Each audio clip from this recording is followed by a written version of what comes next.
Farmers and backyard garden cultivators are being encouraged to seek expert advice if their vegetables and trees are displaying strange signs. Amid that warning is also a suggestion that the shifting weather conditions this year could cause fresh challenges for farmers, challenges different from the typical drought. Details in this report from Dwayne Anderson. Leaves of all shapes and sizes sway in the wind on farms and in backyard gardens in Clarendon. But on closer inspection, something is off with these plants. Some of the leaves are deformed, as though they've been nibbled on by some unknown insect. Leaves are also not the typical leaf green. Instead, they are punctuated by yellow, brown or white spots. Stems are also covered in white-looking residue. Every plant appears to be impacted. Callaloo, papaya, pumpkin, banana, cocoa, cherry, herbs, spices and flowers.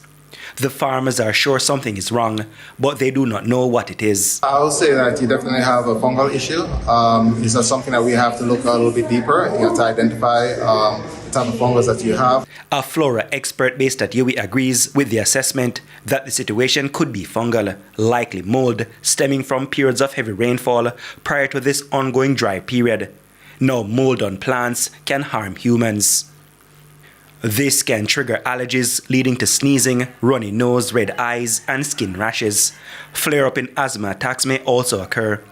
In rare cases, persons may also develop fungal infections.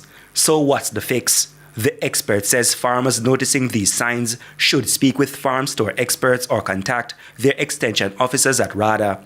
A warning also to farmers and backyard garden growers to brace themselves for more odd changes in their plants as the weather patterns shift this year. We are in a El Nino, I think that's what they call it, era for this year.